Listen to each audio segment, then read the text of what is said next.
Welcome to Fanpale Podcast, where we are unpacking opinions and changing destinations. I am your host, Shirley Altador, where each week we will chat about how to rise strong out of all types of obstacles that come with relationships. Through personal life experiences and discussions ranging from infidelity, trust, forgiveness, sex, heartbreak, self-love, and so much more. I am passionate and obsessed to provide guidance to every woman to create a better life. Let's dive in, pull up a seat, make sure you're cozy, and get ready to be challenged and encouraged while you learn. With me, your virtual girlfriend.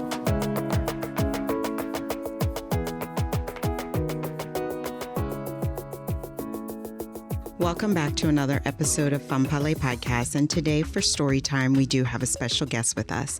We have Ambila. Ambila is known by her clients as the girl next door of spirituality. She is a serial entrepreneur, certified coach, spiritual teacher, international speaker, and an avid follower of her passions. She went from a six-figure corporate job to having a spiritual business. She has worked with clients for over 2 decades, and she knows that the greatest journey you can take is the one to build a relationship with yourself.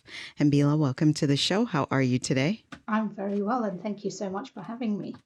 Thank you for being here. Always excited to have our guest on and to share their story with our listeners. So I'm going to pass you the mic to add on to that bio. Tell our listeners a little more about yourself, who you are, what you do, and all that good stuff.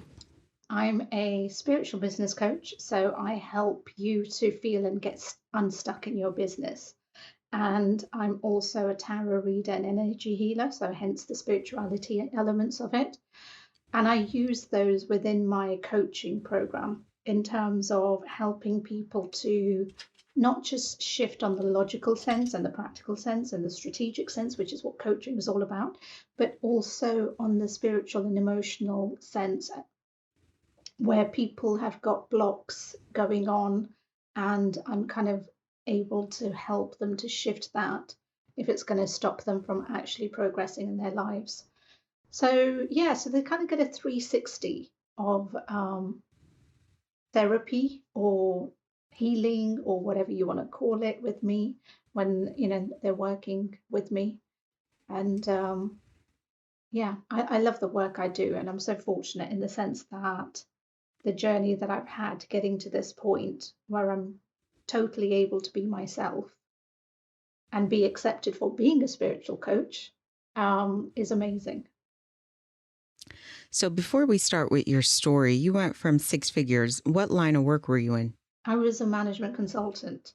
So I was traveling the world. I was, living that wonderful life that everybody perceives that you're traveling, but actually all you're doing is seeing hotels, airports, taxis, and then the reverse when you're coming back home. But everybody thought I had a glamorous life. The money was good because I never got to spend it, so that really helped because I was too busy working. So that was my past. So I had 10 years in corporate before I decided to do my own business. So I'm assuming that last year before you transitioned, were you just at a place where you were unhappy and you just couldn't take it anymore? Is that why you went from managing consultant to like, I need to do my own business? This is just not working. Yes and no. I always knew from the age of 19 I wanted to do something on my own one day. I just never knew what that one day was. And I'm a British Asian, so I was brought up, to follow the kind of employee working path because I don't come from a family background of business or entrepreneurs. So that was a high risk, thing to do. And yes, 100% that I did get to a point within my life where I just thought, I can't do this anymore. I loved it for that period of time, but then it just got to be that you were a number because the way you were treated, you were just an asset for the company to earn money from you. So therefore, you had to go wherever the company, expected you to go. And that kind of sometimes meant that you didn't really have a life, unless, of course, you took holidays. But, weekends, literally, you weren't able to meet friends, family, because you would be coming on late on the Friday night, washing, packing, leaving on the Sunday or Monday morning. So you never really, and my friends and family started not knowing when I was in the country. So they stopped Mm. kind of including me in stuff so that even if I was there and available, I'd be hearing of, oh, yeah, we're having a party, we're doing this. And I'm like, why didn't you invite me? And they're like, well, we didn't know you were here. So a lot of realizations, and I think just a change in priority of life Gotcha. that kind of just made me think, no, I can't do this anymore. It's not giving me the joy it once did. That's good that you actually listened to yourself and you actually took time to realize that, you know what, this is not working. I need to shift and something needs to change. And you actually took heed to that because most human beings, what they will do is they will complain for days on end, weeks on end, months on end, how they do not like their job and this is not where they want to be, but yet don't necessarily do what needs to be done for them to step out of what they're in into something else, whether it's another company or Yeah. business for themselves. Because it's scary. Because Oh, people yeah. like certainty and they like the comfort. I mean, I Mm-hmm. could have stayed where I was. And, Mm-hmm. because you get to know the way things work, you get to know what you can get away with in the sense of the long breaks. And if you need to take emergency leave, you can, do that. Or, half a day here or there. You kind of know how you can somehow manipulate it to sometimes serve you.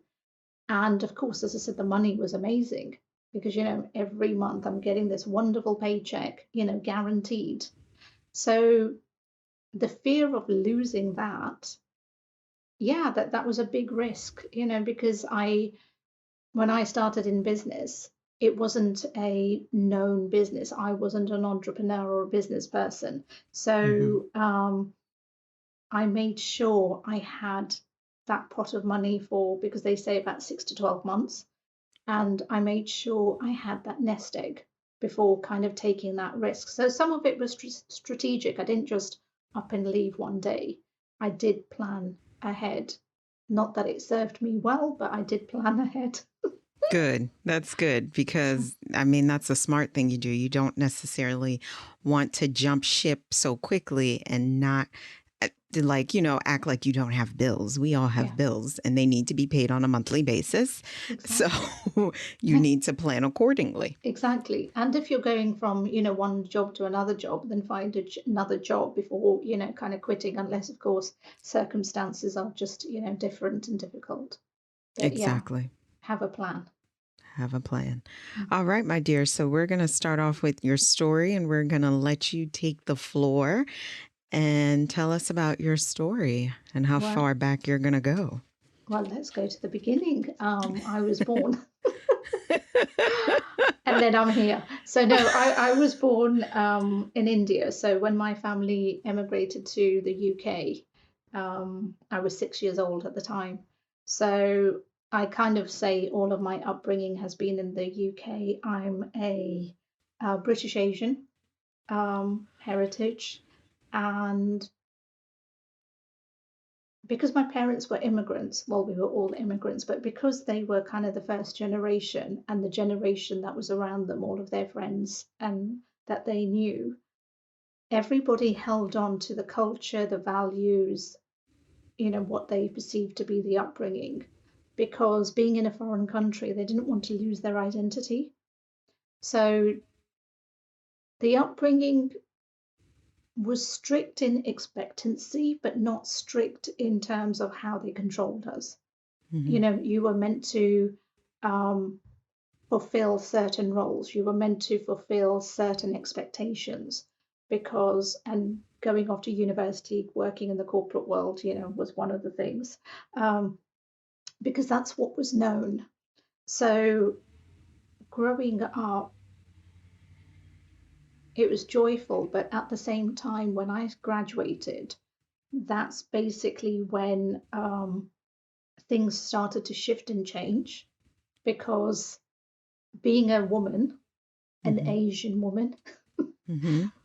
men were allowed to do whatever they wanted, but culturally, women were meant to be housewives, were meant to be wives, were meant to, you know, bear the next generation for somebody Mm-hmm. else, and were meant to, in my father's eye, only follow their dream in their future husband's house, if he allowed it. Because as far as his role was concerned, he just needed to educate us and then marry us off. And then he's fulfilled his Asian, burden, or obligation is a better word. And so when I graduated, the fact that I was ambitious, the fact that I was doing so well in my career was a hindrance to them, because they felt that that was the stopping point of me not settling down and getting married. But actually, that wasn't, because I was very clear on the kind of person I wanted to be with.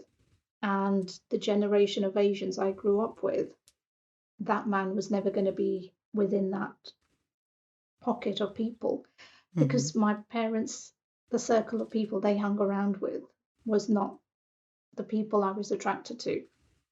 So I kind of already knew at a young age that I was going to always marry somebody outside of the Asian caste. And that, I think, in itself, although I never verbally said it to my parents at that time, caused a lot of conflict, because there was a lot of resistance to the kind of men they were introducing me to. And again, it was never a forced, thing, but because they thought, well, she's incapable of finding men herself, let Mm-hmm. let us help. So they started doing all the introductions, to people and things. But because I was closed off to, the whole process, and it was so pressurized, and you had to make a decision within 2 meetings, and the old way, not the new way, not the present way, but the old way. And it just did not work for me, because I literally was 20, 30 years ahead of, what's going on now. And yeah, that caused a lot of conflict with regards to my parents, the society I was with, the expectations of what I wasn't fulfilling, because I was getting to a certain age and I was not settling down. And within our culture, if you're over a certain age, then that's it. You're a spinster. You're never going to get married. You're never going to have children. So, I was basically being labeled all of those things by society, even though Mm-hmm. I was young. And it just got to a point in my life which kind of coincidentally, well, that it was actually coincidentally before I started my own business, but I left home. I literally packed my bags one day, left a note and the house keys, and I walked out on my family. And for 2 years, they didn't know where I lived. I would send them letters just to let them know I was still breathing and well, but I only ever shared the positive. I never shared any of the struggles. I never shared any of the true life that I was going through. Mm-hmm. But I just wanted my parents to know that I was still living and breathing, Mm-hmm. because a loss of a child is enough, without thinking they're lying in some pit dying somewhere. So yeah, and then that's when I rebuilt my life where I am today, and built my business, built my home, built the network of people around me, but also healed Mm-hmm. the relationships I had with every single individual person of my family, to the point where today it is beyond amazing, beyond loving, beyond supportive, because we've all been through so much, ourselves individually within that time as well. So we've all kind of grown and healed together. So that kind of is my story up until today. That You're so cute. She said, that's my story up until today. I have a question for you. yeah, of Learning course. curve for me. You say British Asian, but you Yeah, were born in India. yeah. I automatically think both of your parents are from India or are they Asian? And why are you using the term British Well, Asian? British because it's my nationality, Okay. and then Asian because people aren't going to see me, but they'll hear me. So Uh-huh. it's just to let them know that I'm an Indian woman. Oh, so culturally, do most Indian cultures say Asian? I guess I didn't No. realize that. They don't. Yes, we do in the UK. We do in the Oh, UK. So when we refer to ourselves, if people can't hear us, I mean, see us, then we will say Asian. And Asian in the UK means Indian, not Chinese, because Chinese are Chinese. So in the UK, Asian means Indian or, v- from that continent. So, very interesting. yeah, Yeah, in the US, they don't say that. That's why I'm like, British Asian, what is yeah, that? She doesn't yeah, look Asian as I'm yeah. looking at her. Indian. Yes, I'm Indian from India. Sorry, because in the No, that's UK, yeah, okay. that's a That is reference to the okay. UK. It's a learning curve for us. And Yeah, probably someone from the UK listening will definitely be like, yeah, I know what she was talking about. From the US wouldn't even know because they're not looking at you. But me looking at you, I'm exactly. like, I need some clarity here. Yeah. Yes, I'm Indian. Okay, wonderful. Now, here's the thing. When you say when you graduated school, did you finish college in the UK or are we talking about high school? No, college. Okay, College for you, university for us, but yes, got it. Got degree it. level. So yeah, I finished in the UK because all of my studies, right from high school to university, college as you know it, has been in the UK. Got it. Got it. Okay. So now you're right. You are definitely 10 or 30 years ahead, 10 to 20 years ahead, because your parents wanted to have an arranged marriage, correct? This is what we call it in No, the US? Or no? no. Oh. They didn't want an arranged marriage. They just wanted a marriage with an Indian. And they wanted a marriage within a certain age. Oh, okay. So, So more clarity for me. Please tell me yes. the difference between how you're saying it and arranged marriage. Okay. So there's a lot of misconception and generalization regarding the word arranged. Yes. So the old, I would probably say my parents' generation, time old arranged is exactly what you would be thinking. Two people meet, they, say yes, and then they're married within whatever time. By Got the it. time it came to my generation, arranged basically meant that you were mutually introduced to the person, Mm-hmm. like a blind date, but Mm-hmm.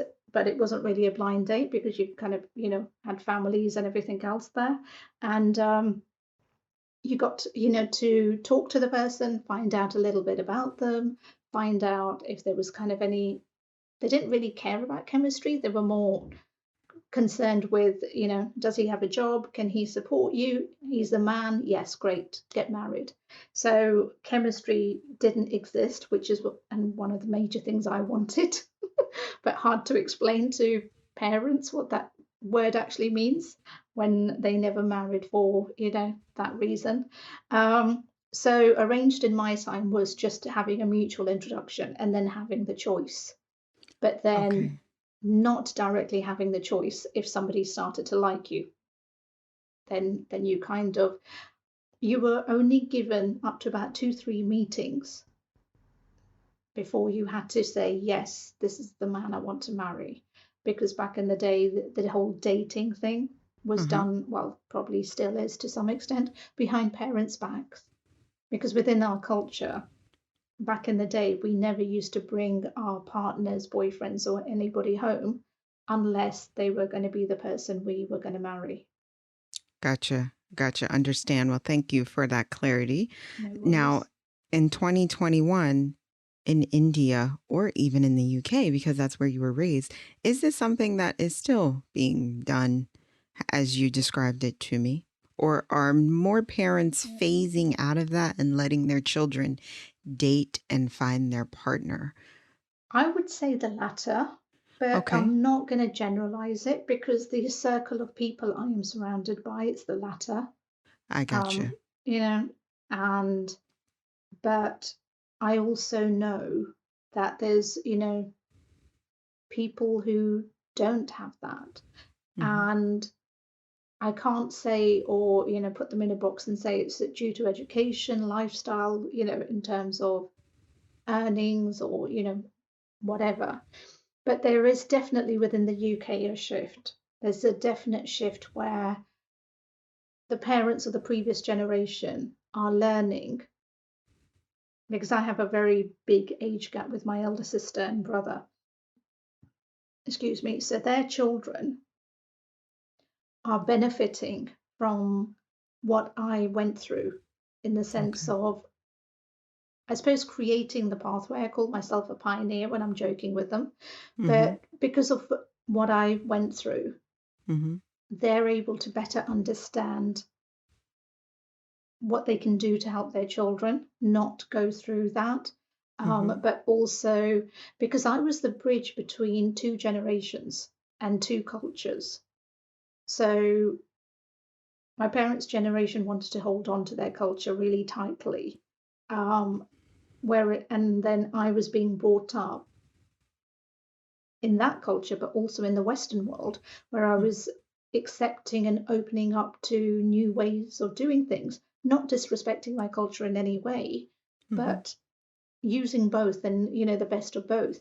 My parents couldn't see that, or the generation they were surrounded by couldn't see that. For them, it was one, and that was it. The other was like toxic. You don't, go there. That's not our values. That's not who we are, kind of thing. But they didn't kind of realize, well, actually, you can live in both, and you Mm-hmm. can, live in harmony in both and respect both and learn from both. And that took a long time for them to have that realization. So, yes, the younger generation is definitely benefiting, Okay. um, yeah, from the new way. Okay. Very good. Very good. Now, the question I have for you is you left at, how old were you when you left? When Do you I need to packed your reveal stuff my and age? you don't have to reveal your age. You look Oh, great. I thank know you. most women are so scared to reveal their age. I have no shame in saying I'm 38 and I can't wait till I'm 40, which many people like you are insane. I cannot wait to turn 40. I am so happy to get older. I want my gray hair to come in a lot sooner, even though I don't have lots of hair, but I'm waiting for my gray hair. But you don't have to reveal your age. You could give us a rough estimate number. You were in your 20s?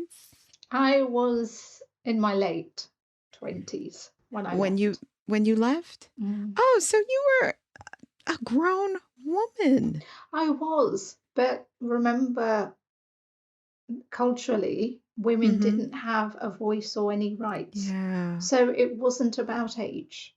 And Mm. from, since graduating to my late 20s, I did do my very best with regards to trying to make things work, trying to see their point of view, trying to give it a go, because maybe it's me, my attitude, my stuff kind of thing. And I just couldn't. And so, yeah, so then it went. But yes, so it was, it doesn't, age wasn't really Age the wasn't the issue. problem. No, Yeah. it was So you that women don't have rights. and you just packed your stuff. Where did you go, Ambella? Where did you I go? went exactly where I am today, not in the home, Oh. but in the county. Okay. Um, I moved to a place called Brighton, which is in the south of England, Okay. and it's a city by the sea. So I Okay. am really, really fortunate for the location where I am. Okay. And did you have a relationship that you didn't tell your parents or you left on your own? I left completely on my own. Didn't even know a soul when I moved here. Okay. Were you working? I was working in the management consulting job Oh, at that time. okay. So yeah, so I had support in the sense of my Yes. colleagues, but Okay. yeah, but I didn't know anybody in the new place where I was living.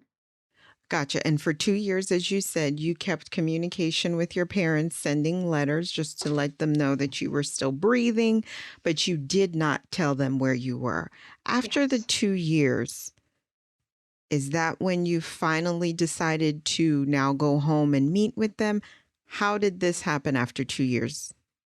Well, I had qualified as a coach, so I had a lot of skills and tools and everything, within me. Um, and I got a phone call because I had a friend who knew, because she helped me with the transition and move. So she knew where I was. And my mother had her telephone number from years back because I'd given it to her for a reason. So she'd kept it in her diary. So she must have realized and thought, oh, I wonder if that friend would, know. So anyway, long story short, my family contacted her. So she contacted me and said, your youngest uncle, my mum's brother, has passed Mm-hmm. away, and Oh. the family basically want to let you know. But she also added, which I later confirmed with my family that they never said, which was that if I don't go back home, then the door is completely closed forever, which was not a nice thing for a friend to do. But Oh, that they put, didn't say that. Your friend no, said that. yeah, Ah, so she forced you back sooner than you wanted to. yes. Okay, so I'll finish telling you the story and then I'll see if when you confronted your friend about that, how did that go? Go ahead. Well, I never confronted her because I only found out earlier part of this year that she had done that. And Oh, we parted ways 10 years ago due to other oh. things. So, Okay, so yeah, now you're probably not even surprised, like, okay, yeah, this isn't her nature. yeah. Okay, so continue. Go ahead. So, So because of that, I went back home. But this time around, I knew I would be okay because I had a home to come back to. Whereas one of the things that the Asian culture always held on to was, where are you going to go? mm, And then you can't really answer because you don't have anywhere to go. So they kind of had the power over you. But this time around, there was no power over me because I had, even though it was really scary. I mean, it was hell scary.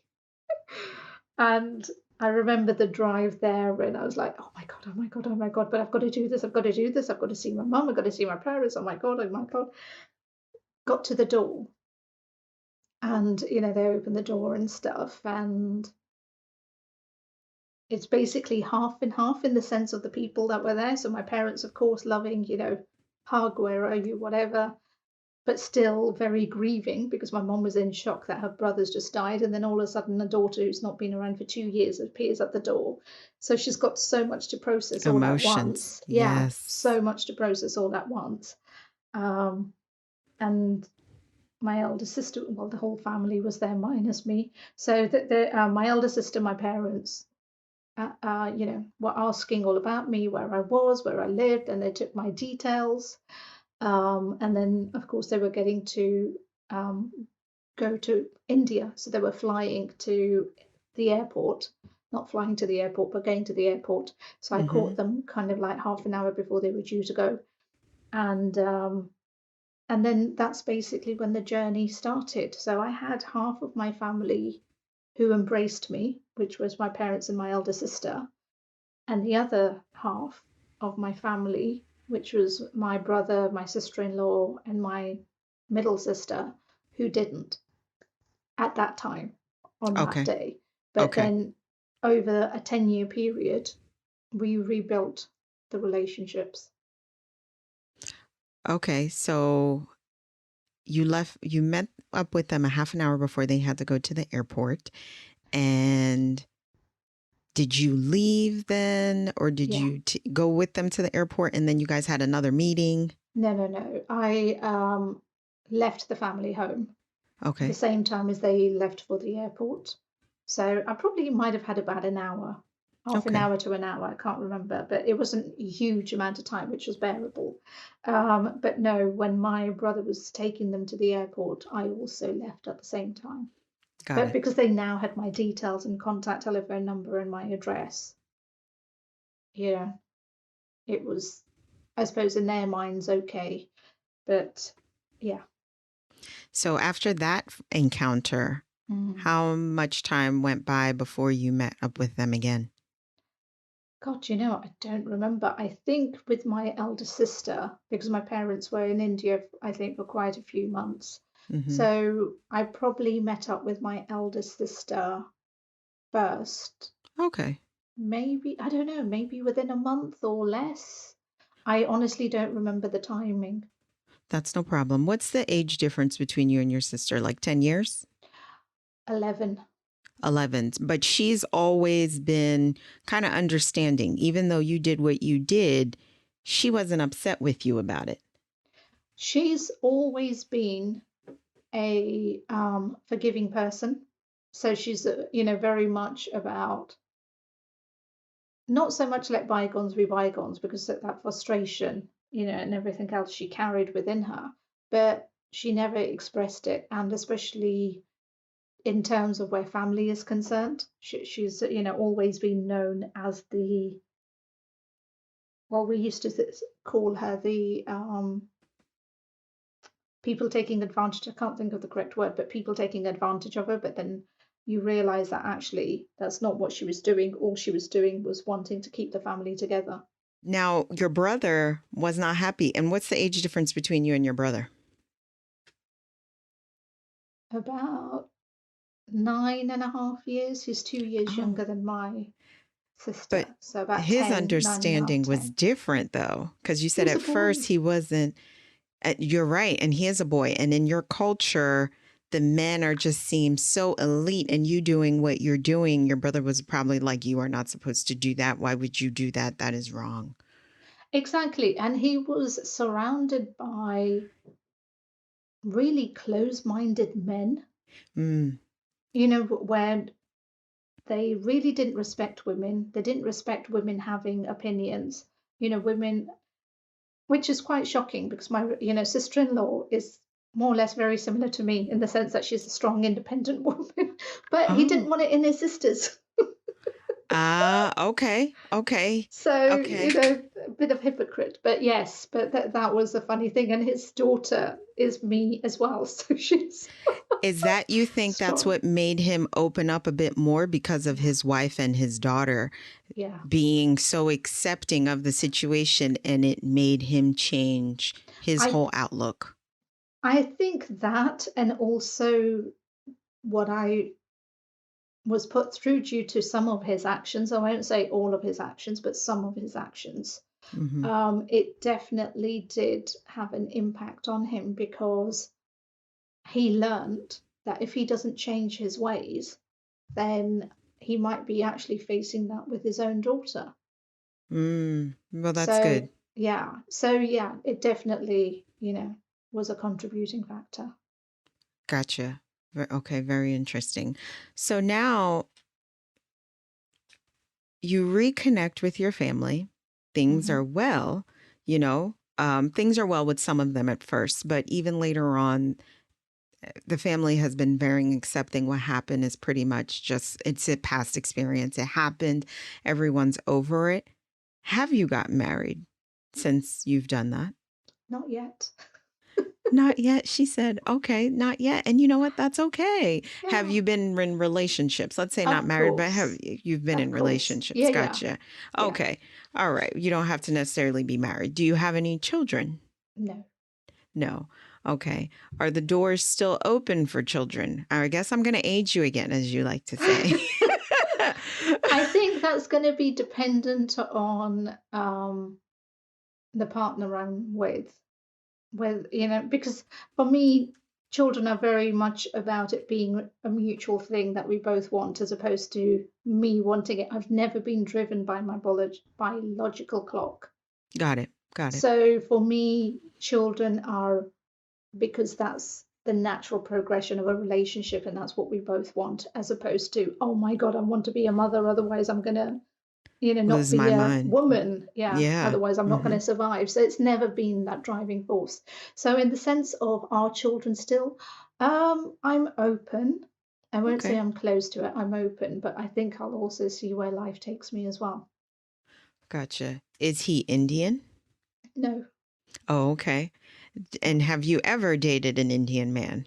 no. Ah. And how do your parents, now you're like, on your own, you are out, you reestablish yourself when you left. How did the conversation go with your parents? Or with did it regard. even come up in regards to, did they say, Ambella, why? Why you couldn't talk to us? Why you couldn't just No, tell us how you feel? Or was it I just more, we're happy you're back. We're not bringing it up. Let's just move forward. that's what my parents followed. But I have spoken to my sister-in-law, my, the younger generation, Mm-hmm. and my sisters. Can't say I've really spoken to my brother, but he's probably heard from others, Gotcha. Gotcha. relating to it. But yes, we have had the candid conversation, Mm-hmm. and where necessarily we've taken responsibility for, whoever was in different scenarios to, contributed to it, including myself. Mm-hmm. So yeah, what we've done that. Okay. So Because I that's very think it's good. important, it's part of that healing. But I Yes. have to also say it wasn't something that happened instantly, Mm-hmm. because one of the conversations I just had this year, and I've been back with the family for over a decade, so Yeah, but that doesn't surprise me because yeah, the conversations don't happen as quick. Sometimes they take time. You have exactly. to kind of understand when you're ready and also Yeah, when that other party is going to be ready. exactly. And I think it happened naturally. It Mm-hmm. wasn't okay, we're going to schedule this in and we're going to have that conversation. And I think because it happened naturally, that it was a lot more authentic and nurturing and healing. And we were both at a point where we could see, what had been at play and who had done what. Because, of course, there were outside influences outside the family as well. So I'm not just going to say it was the six people within the family. There were outside um, interferences as well in Okay. terms of culture, society, but also other people's opinions, and which all kind of contributed to me leaving. Gotcha. Okay. Understandable. So now, present day, when you left, you were a managing consultant. Mm. Within that time, you have left that industry and you are in business for yourself. Hmm. Um, very interesting story that you share. I like that you broke it up because I immediately assumed arranged marriage, and you said they are definitely different from how you explained it and from what I was calling it. It's not really that anymore. Mm. This day, presently, that's not what it is. Yeah. Now, for most, I'm going to say Indian women for the US, British Asian for the UK. Indian is fine. We still go by Indian. Okay, Indian women. Do most people or most women feel the way you do and are scared to do, number one, what you did because of, like you said, having nowhere to go? Like doing what you did was very brave. Now, granted, you had a job and you had positive people around you that were also understanding that helped you get to where you wanted to be. Most people, most women, I keep on saying people, but most women don't have that ability. That's very much of a risk in the Indian culture. I think in any culture, because if you really think about it, Mm-hmm. a lot of the European culture, a lot Mm-hmm. of the Eastern culture, which is the Chinese culture and stuff, it's still very similar to expectations of women. I would probably say it's more the Western culture, that Okay. might see women to be more liberal and more free to do, independent and do what they want. So I think it's scary for any woman Mm-hmm. to take that step to kind of go, okay, I can do this myself, because subconsciously it's built into our DNA that we can't do it ourselves. We need somebody, whether it's a man, whether it's another woman, or same sex partner, whatever. We need somebody else to help us to make that shift or move. We need somebody by our side, and then that means life is changing. But somebody to actually go, no, I can do that and make that life change happen. Mm-hmm. I got to a point in my life I had no choice. I wasn't going to go down the suicide route.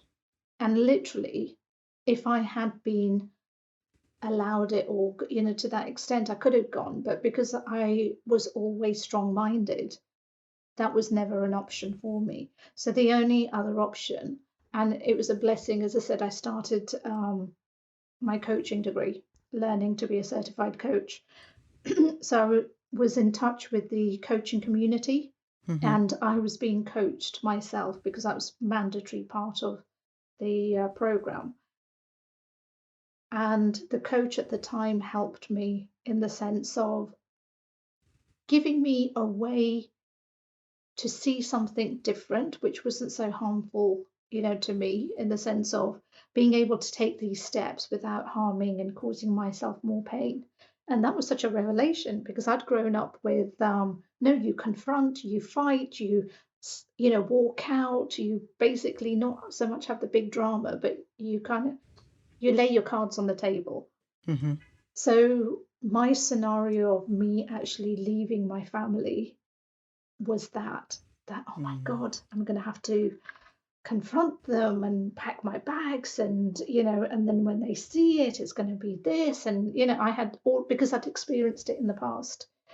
But then I was just talking out loud to my coach, and she said, why do you need to do that? And I went, what do you mean? Because for me that was just the normal process. And she said, well, why do you need to put yourself through so much pain? Why don't you do it this way? And I went, oh, I hadn't thought of that one. It'd be less scary, but at least I wouldn't have the confrontation, you What know, was the other way she suggested, if you don't mind sharing? which was the way that I did it, which was literally packing my bags and leaving them a note. Oh, And, okay. so that they didn't know. So it was very strategic in the way that I planned it and timed it and everything else. I see.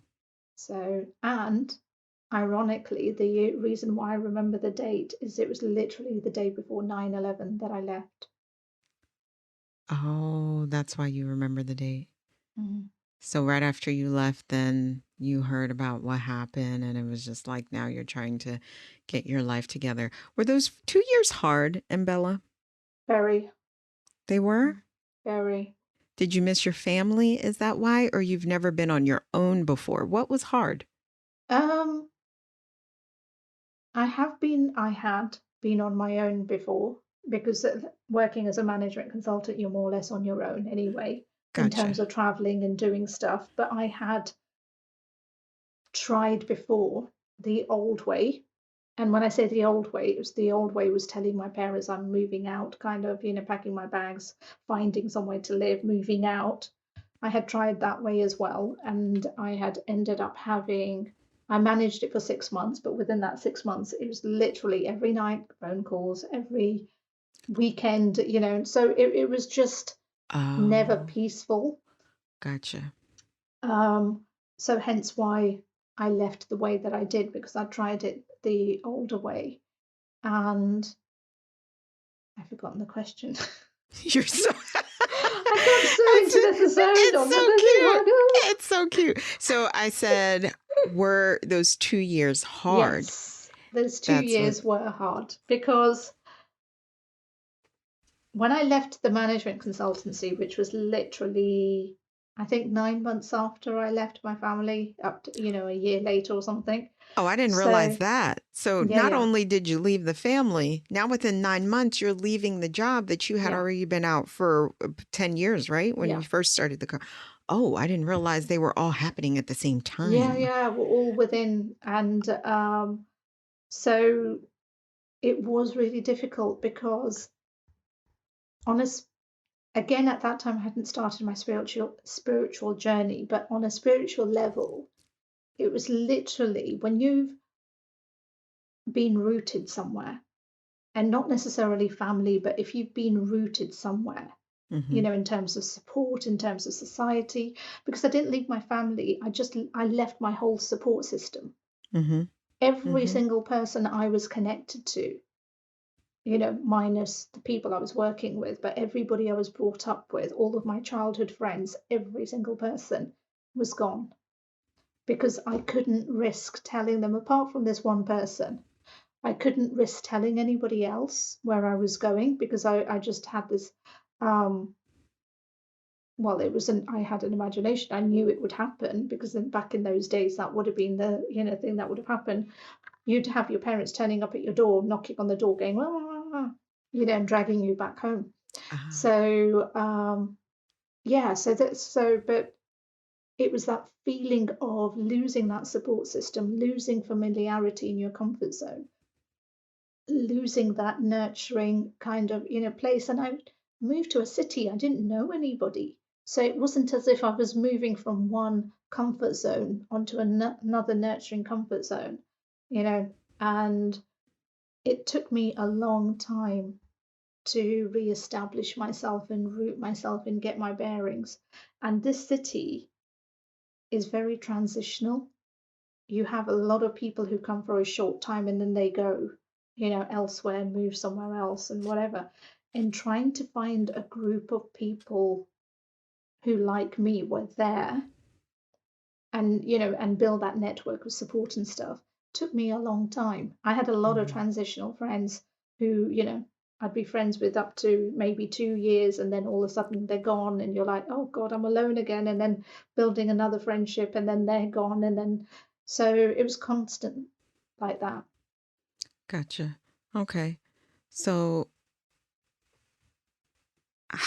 so you've been in business now, I'm going to say by yourself for 10 years.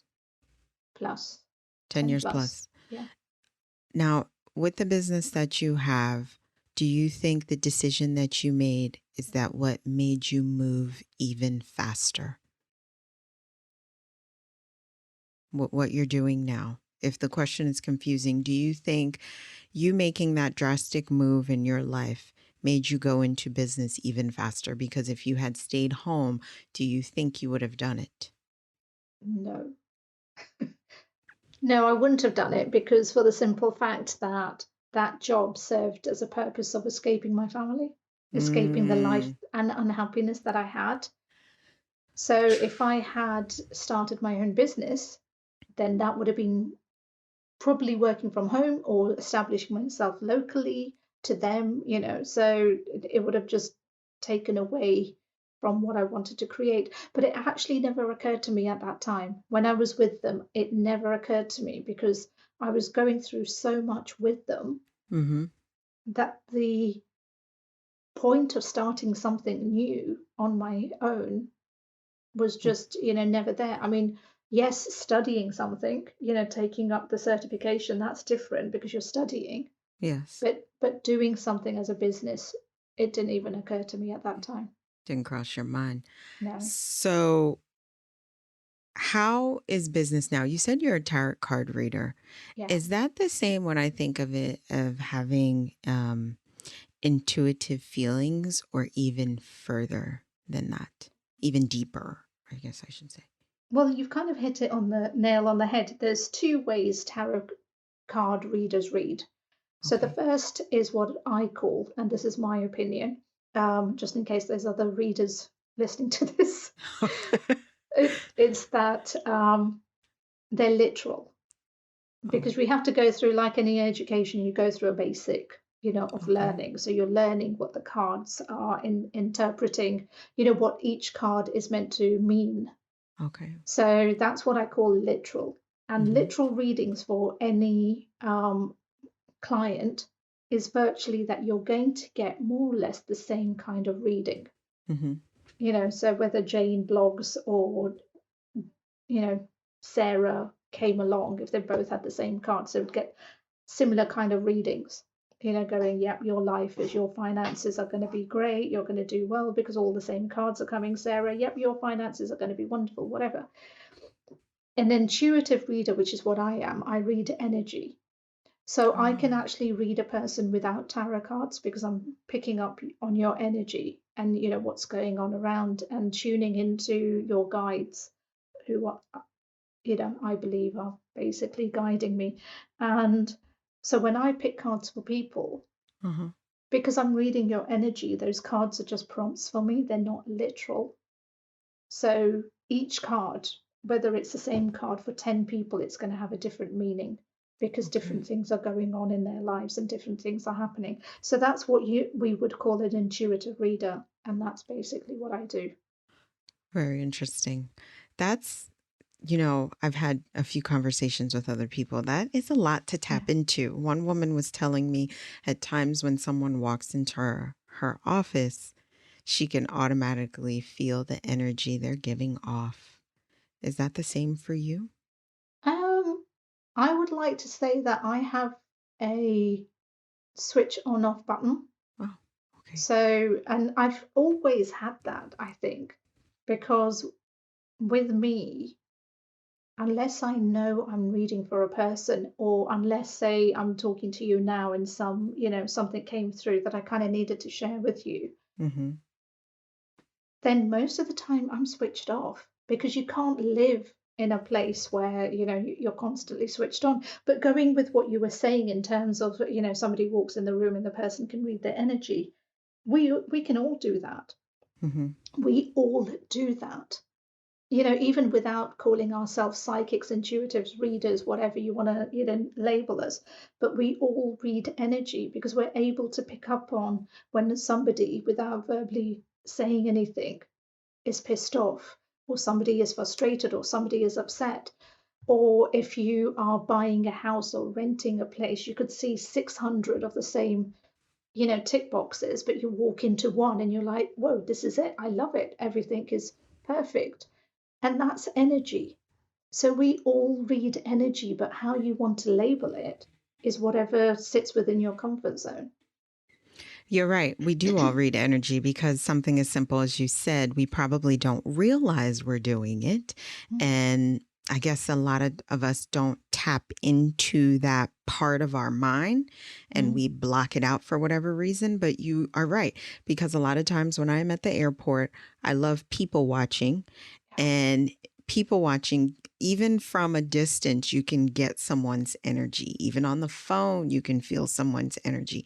Yeah, Even via email, which is a little harder, but yeah, even by the way someone speaks, you can, like the way they formulate their sentences is what I'm trying to say. You can tell like this is a very happy spirited person, or mm, this person's very stern or something. I'm just using that as an example, but you're right. exactly. We do read energy and Yeah, don't even realize it. no, exactly. So, everybody has the same gifts that I do. It's just how much time you spend working on it. And I've spent over a decade, working on mine and Mm-hmm. continuously keep on working on it. So kind of like, anybody who's doing fitness and Mm-hmm. working on, themselves and their physique and stuff, it's something that is only going to change and grow and get better with time and more effort that you put into it. Exactly. Exactly. Now, a few other topics you had mentioned. How do you help people get unstuck in their business when it comes to money? Ooh. With regards to money, it's very much comes back to the mindset, Mm-hmm. because one of the basics that all coaches will know about and may choose to cover or not cover is what we call stories. So Mm-hmm. we have four fundamental stories that we have within us. So the first will be our childhood story, Mm-hmm. all the pains, parents, upbringing, everything else. The second will be parental because it's the relationships we came up with. The third will be the love story, um, and then the fourth is the money story. Okay. Each and every story covers a different dynamic, but each and every story has similar patterns because it all comes back to your self belief, your self confidence, Mm-hmm. and when the story first started. What Okay. was the first thing that instigated? So, when we're talking about money, we would be working on looking at when did your struggles start with money? When was your first memory about money? What patterns are you holding on to? All very logical, all very practical, all very strategic. And then once we've established where your past sits, we're able to kind of go look at where your current is and then what you want to be doing with your future. So your current will be, how can we work to let go of the past that's not serving you, so Uh-huh. that we can help to, move you on to the future. Oh, I've never thought about it that way, where your struggle started with money and Mm, letting go of that pattern. I guess a lot yeah, of us subconsciously don't even realize that we're probably still making that same mistake from the initial struggle that started with money. It could yeah, be maybe back in high school, you yeah. had a credit card that you didn't use right, or you just were not good with money. You didn't save or Or something. exactly, or you saw your parents not being great with money, or Mm, one parent who actually was the miser because they were saving every penny while the other one was like spending the money. So, mm, it can come from so many different places, but it's kind of pinpointing, where did that story start? Because you're a program, we're all programs. We keep running the same loop. It might upgrade because we become an adult. So, where that program might be stuck on, I wanted to buy a doll, and that doll, never happened, or whatever. And it might now become that you want to buy a car, a dress, or whatever. So it might just upgrade in terms of value. But the story and the experience that you're going through is still very similar and the same. mm-hmm. And the same applies to, relationships as well. We all hold on to old patterns, and it's knowing when that program started so that you can change that program. Absolutely. So before we end today, I wanted to ask you one question, and I think the same too. I think human beings are the most complicated individual or not species on the face of this earth. And you Yeah. said it here, and I didn't read that in the beginning because I wanted to intentionally save this for the end. You said life isn't complicated, we are. So elaborate more on what you mean about that. Well, that came through as a guided message because I wrote my bio has been constantly changed and perfected, but this is something I've hung on to. Mm-hmm. And it was just so true when Mm-hmm. that came through and I read it, because we, even as coaches, we're always working on the individual. We're always working on, it's us. But as individuals, we are always blaming our life. We are always blaming our external factors for the hardships we have, the lessons we have, everything that we have, we shouldn't have.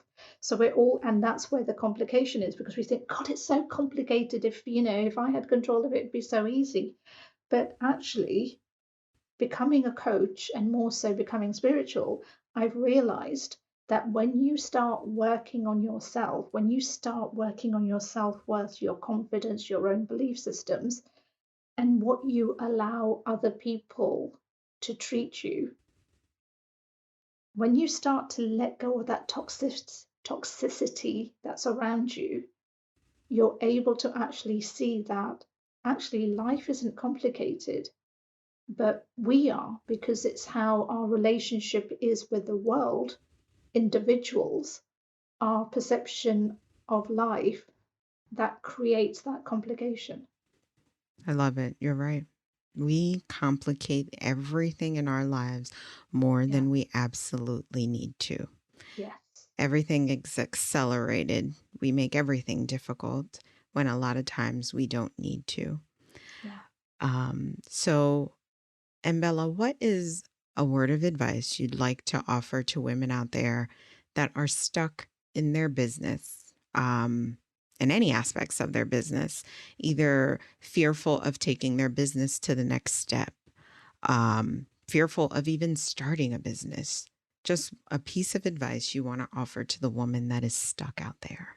Well, I'll give two. Sure. The one is tongue in cheek, follow me. Tongue and cheek. Yeah, follow me. I will help you. And then the second actual advice, I would basically say to them, take a step back. If you're stuck, then trying to stay in that stickiness is not going to serve you. So take a step back and breathe, and allow yourself to really reassess What is keeping you stuck? Get a pen and paper. I'm really old school when it comes to these things because I think pen and paper really helps to clear the mindset. So Mm-hmm. get a pen and paper and write down what your present problem is. What is it that you're feeling you're stuck in? And then write a column of, pros and cons. I love my columns. So two columns, one of what are the solutions, worst case scenarios that I can do to get out of this, and then what are the scenarios if I choose to stay stuck in this, Mm-hmm. which one is serving me more. And then once you start to kind of do that brain dump, you're able to get that clarity, you're able to kind of start getting that solution that you're so craving, but you can't because you're just focusing on the stuck rather than let me just step out.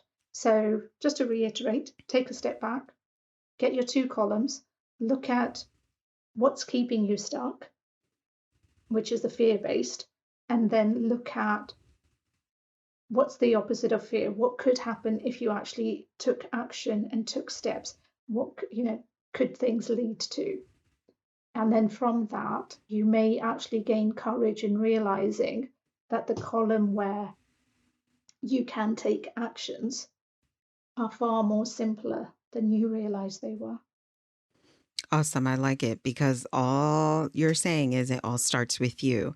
I love the Yeah. first two. Take a step back and write your columns down. Just get some old school pen and paper and just write your pros and cons down, which is Mm-hmm. awesome. I mean, it's simple as that because you need to figure out what is keeping you stuck. And that makes Yeah. absolute sense. But, when we're in that state in our business, our We don't focus, know I it. feel like, it's like so garbled together. And you're like, oh, I can't do this. I can't do this. We're thinking of all the things we can't do, but we don't take that step back and just let me figure out what is making me stuck. Why am I Yeah. not advancing to the next level of my Yeah. business? Why am I not monetizing how I want to? I mean, so many different aspects, of course, depending Yeah. on where you are. Why don't I want to start my business? Is it Yeah. fear? Is it Yeah. because I'm so comfortable where I am, that consistent paycheck every month? Mm. So these are all the questions you need to ask yourself, guys. What is keeping you stuck? And Bella, I appreciate you being a guest and offering us a world of knowledge. I love the advice you have on what is keeping you stuck, especially the four fundamentals when you labeled about the money struggles. First was childhood, second was parental, third was love, and four was money. I like that. I never thought of money in that way or even thought of where did my initial struggle started? Mm. Never even thought of that. Well, that's the thing. When you're a coach, we learn these things. So I've learned with time and stuff. But an average person wouldn't. There's so much. Everything I know as a coach, I didn't know before I was a coach. Mm-hmm. Mm-hmm. I've learned because I've been studying personal development. I've been studying behavioral. I've been constantly reading blogs, writing blogs, and listening to podcasts and constant daily work, Mm-hmm. to keep up with that knowledge and stuff and learning from other people. I don't, have it all myself. I'm learning from people who have walked my path and are way ahead of me. So that's the whole point of our life journey, is to keep learning and reaching out and asking for support when we need it and not fearing being vulnerable. It's good to be vulnerable. It is. It is Yeah. something that frightens me to this day. I don't like to be vulnerable. I don't like for people to feel as though I need help. It's something I struggle with every day, but I'm making baby steps to realize that it is okay to Good. ask, Yeah, because you really can't do it all, Shirley. And regardless if that exactly. person thinks you're less of a person or smaller than what you really are by asking, then they're just not the person that needs to be in your life. Exactly. Mm-hmm. And the universe will take them out. Yep, you're So, absolutely right. So, as we end today, listeners, I want to always thank you for listening to each and every episode when you tune in. And Bella's information will be available on the website, how to connect with her, how to sign up for any of her services. And as always, remember to love yourself, voice yourself, and be yourself. To the next podcast, have a great one.